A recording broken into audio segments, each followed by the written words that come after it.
Ladies and gentlemen, in a world that moves with increasing velocity, many of us live like exiles within ourselves, strangers to our own thoughts, prisoners of external expectation. Transformation does not come from adding more to your life, but by subtracting what is false. To live a truly transformed life is to journey inward and return whole. Let me share with you 10 rules that will transform your life, drawn not from the noise of the world, but from the silence within. These are not commandments, but keys, each one unlocking a deeper part of your psyche and potential. Rule 1. Confront the shadow you must face what you fear in yourself. The parts you hide, repress, or deny do not disappear. They fester in the dark. Wholeness is not achieved by perfection, but by embracing both light and shadow. The first step to transformation is brutal honesty with oneself. Rule 2. Follow the symbols life speaks to you in symbols, in dreams, intuitions, and synchronicities. Do not dismiss them. They are messengers from the deeper self, beckoning you toward your purpose. Learn to interpret them, and you will never be lost. Rule 3. Withdraw the projections. Much of what we despise in others is a reflection of our unacknowledged inner world. Stop projecting your wounds onto others. Take back your judgments and use them as mirrors for self-discovery. Then and only then can you truly connect. Rule 4. Embrace solitude. Do not mistake loneliness for solitude. In solitude, the soul speaks. When you remove yourself from the collective noise, you begin to hear the quiet whisper of your true voice. Isolation is often the furnace where transformation is forged. Rule 5. Integrate. Do not eliminate. Do not strive to eliminate your flaws. Strive to integrate them. Even your wounds have wisdom. Your path is not to become flawless, but to become whole. You are a mosaic of paradoxes. Learn to live the tension. The next 5 rules are practical but equally sacred. They arise once the foundation is set inward. Rule 6. Speak the truth, especially to yourself. Lie to yourself, and your life becomes a theater of masks. Speak the truth even when your voice trembles. It is the axis of authenticity. Rule 7. Discipline your desires. Freedom without discipline is chaos. Mastery is born from consistent restraint. The wild horse of desire, when tamed, becomes the engine of destiny. Rule 8. Protect your energy. Your attention is sacred. Do not give it to what deadens your soul. Guard your mental and emotional space like a temple. Rule 9. Create something that outlives you, whether it is a work of art, a healed relationship, or a courageous act. Leave behind more than bones. Legacy is the shadow your soul casts on eternity. Rule 10. Die before you die. Let the false self die. The persona you constructed to please, to survive, to fit in. Only then can the real self be born. True transformation is not about change. It is about resurrection. Wholeness over perfection is not simply a comforting idea. It is the foundation of true inner transformation. Perfection is a mask we wear, a fragile illusion maintained by fear and insecurity. It demands that we amputate parts of ourselves to fit into a mold crafted by others. Parents, teachers, society, even our own wounded expectations. But to pursue perfection is to declare war on our own humanity.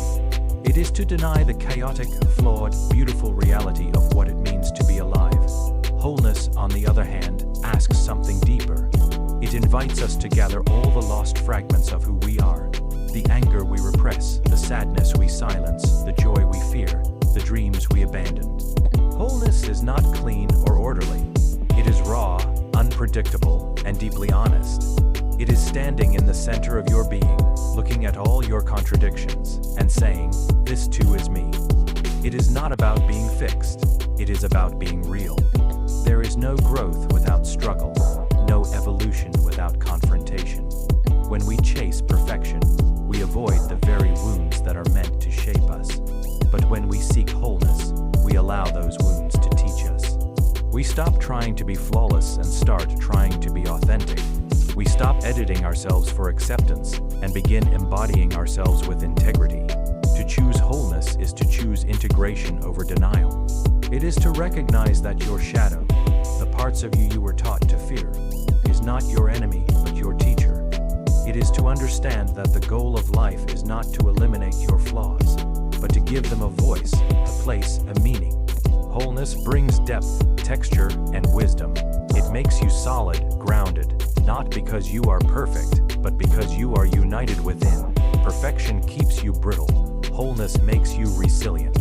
And in the end, it is not the polished mask that transforms the world. It is the courageous soul willing to be seen fully. Even in its imperfection, inner authority over external validation is the call to reclaim your power from the hands of others and return it to its rightful place. With yourself, it is the difference between living a life of reaction and living a life of intention. When you rely on external validation, you become like a mirror, reflecting back what others want to see, rather than becoming a flame that burns from its own source. You become dependent on praise, approval, and applause to feel worthy, and in doing so, you lose your center. Your choices become shaped not by your own convictions, but by fear of judgment or hunger for acceptance. This path is subtle, often invisible. It begins in childhood, when we are taught to obey before we are taught to think, to please before we are taught to feel. Over time, we internalize the voices of others, parents, teachers, society, and confuse them for our own. We begin to measure our value by how others see us. We ask, was it good enough? Instead of asking, was it true to me? We become experts at conforming, while becoming strangers to our deeper self. But true transformation demands that we break this spell. Inner authority is not arrogance, it is alignment. It is the act of listening deeply to your own voice, your own instincts, and learning to trust them even when they contradict the crowd. It means making choices based on what resonates with your soul, not on what will make you look successful or acceptable in the eyes of others. It requires courage, because walking your own path often means walking alone. But that solitude is sacred. It is where clarity is born. When you reclaim your inner authority, you stop negotiating your worth. You stop chasing applause and begin honoring your truth. You speak when your voice shakes. You move even when no one understands. You begin to feel the difference between what is expected and what is authentic, and that difference becomes everything. The moment you stop needing others to approve of who you are, you become free. Not because you stop caring, but because you start caring more about the truth of your life than the illusion of your image. You realize that no one else has to understand your journey for it to be valid. No one else has to walk it, feel it, or live it. Only you do. And in that sacred recognition, you begin to rise, not above others, but deeper into yourself. You become rooted, not swayed by the tides of opinion or trend. You become sovereign in your spirit, and in a world that constantly tries to pull you outside of yourself. That is an act of quiet, revolutionary power. Symbolic awareness is the art of seeing beneath the surface of things, of recognizing that life constantly speaks to us in images, patterns, and metaphors. It is a deeper mode of perception, one that goes beyond logic and touches the soul. The ordinary mind looks at a tree and sees wood, leaves, and bark. But the symbolic mind sees something more, a living presence, a metaphor for growth, rootedness, and transformation. Symbolic awareness does not reject the material world. It reveals the meaning that pulses within it. We live in a culture that has trained us to ignore symbols. We are taught to value facts over intuition, function over mystery. But the psyche does not speak in facts. It speaks in symbols. Our dreams are not literal instructions, but rich, multi-layered communications from the deeper self. A falling tooth in a dream may not be about dentistry at all. It might be about anxiety, loss of control, or transition. Life is filled with these symbols, both in dreams and in waking reality. Repeated numbers, strange coincidences, powerful feelings stirred by ordinary encounters. To be symbolically aware is to treat these moments not as accidents, but as messages. Symbolic awareness is not about superstition. It is about attunement. It is the discipline of pausing and asking, what is this trying to show me? It requires a subtle shift in attention, a softening of the analytical mind so that the intuitive mind can come forward. This does not mean abandoning reason. It means expanding perception. It means realizing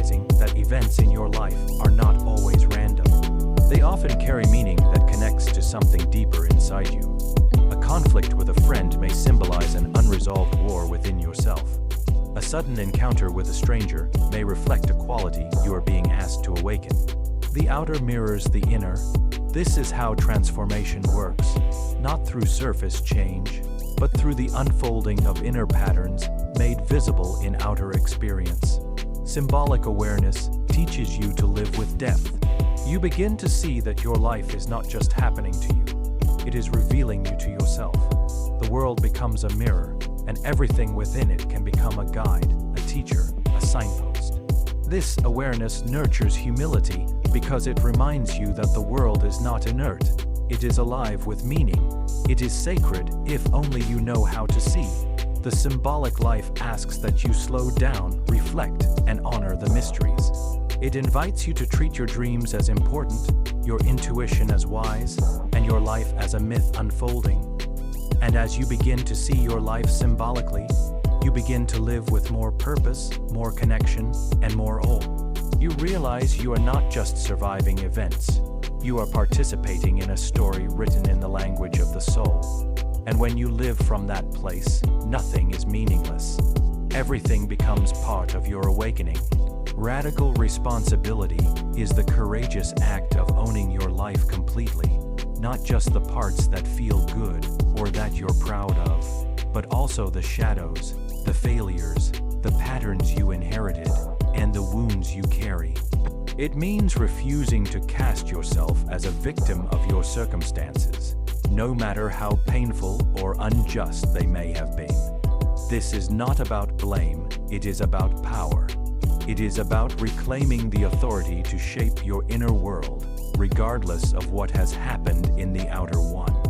Most people carry within them a hidden belief that someone else is responsible for their unhappiness. Their parents, their partner, their past, their society. And often, there is truth in these stories. Life can be unfair, others can harm us, systems can oppress. But if you wait for others to change in order for you to heal, you've handed them your power. Radical responsibility asks something harder and more liberating, to say, even if it's not my fault, it is still my task. It is the recognition that while you cannot always control what happens to you, you can always choose how to respond, what to learn, and who to become because of it. This principle is not harsh, it is transformative. When you accept radical responsibility, you stop waiting for rescue and start initiating change. You begin to notice where you have been unconsciously repeating old patterns and blaming external conditions. You begin to see how your internal beliefs shape your perception of reality. You stop using the past as an excuse and start using it as raw material for growth. This is not denial of trauma. It is a refusal to be reduced by it. Radical responsibility requires deep honesty. It asks you to look at your own part in every dynamic. How did I co-create this? What unspoken need, fear, or belief kept me here? What am I avoiding by staying stuck? These are uncomfortable questions, but they are the gateway to transformation. Because when you locate the source of power within yourself, you no longer need to manipulate or control others. You are free to act from integrity rather than reaction. This form of responsibility also extends to your gifts, your talents, and your purpose. You are not just responsible for your wounds. You are responsible for your brilliance. You are responsible for not hiding your voice, for not dulling your light to make others comfortable. Radical responsibility means refusing to abandon yourself. It means living as if your life matters, because it does. And in this choice to take ownership, life begins to meet you differently. You become a participant, not a spectator. You stop drifting and begin to steer. Challenges still come, but you face them with a centeredness that cannot be taken from you. You become trustworthy to yourself. And in a world full of people seeking someone to blame, your willingness to take responsibility becomes not just rare. It becomes revolutionary. Becoming, not performing, is a return to authenticity in a world obsessed with image. It is the quiet rebellion of choosing depth over display, substance over spectacle. From a young age, many of us are conditioned to believe that our value lies in how we are seen, by parents, peers, teachers, strangers. We learn to shape ourselves to fit expectations, to hide what is raw or uncertain, to present a curated version of ourselves that garners approval. This is the path of performance, a life lived from the outside in rather than the inside out. When we perform, we are disconnected from our inner world. We begin to ask, what do they want from me, instead of what is true for me. Our actions become strategies for validation rather than expressions of soul.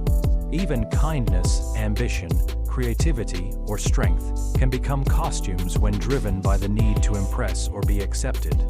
Performance is not always loud or obvious. It can be subtle, even invisible. It is the smile you wear when you are breaking inside, the career path you follow because it looks good on paper, the silence you keep to avoid being misunderstood. But beneath the performance, something sacred waits to be born: your becoming. Becoming is not a destination or a role. It is a process, a movement, a constant unfolding. It honors who you are in this moment, while still making room for growth. It is rooted in presence, not presentation. To live in becoming is to shift from what should I be to who am I, really. It is to allow the mystery of your life to reveal itself without needing to force it into a script. It is trusting that your worth is inherent, not earned by applause or achievements. Becoming is vulnerable. It requires that you shed layers of identity that no longer fit, even if they once protected you. It may mean disappointing others in order to remain true to yourself. It may mean being misunderstood, unseen, or even rejected. But in that loss, there is gain. The gain of integrity, of alignment, of peace. Because when you stop performing, you make space for genuine connection. You are no longer offering a version of yourself. You are offering your presence, your essence, your truth. This is not to say that there is no place for skill or excellence. But the question becomes, is what you are doing an expression of who you are, or a mask you wear to be approved of? Becoming means that your actions flow from the center of your being, not from your need to be liked. It means you are not chasing identity, you are uncovering it. In the path of becoming, failure loses its sting because it is no longer a threat to your self-worth. Success becomes sweeter because it is aligned with your soul, not your ego. You begin to experience freedom, not the freedom to do whatever you want, but the freedom to be who you are without apology or disguise. You no longer live in fragments, you begin to live whole. And perhaps most importantly, when you choose becoming over performing, you give others silent permission to do the same. You become a mirror that reflects not perfection, but possibility. You become part of the quiet revolution that heals the world, not by dazzling it, but by being real within it. Remember, the goal is not to become someone else, but to return to yourself, fully, unapologetically, and courageously. Thank you.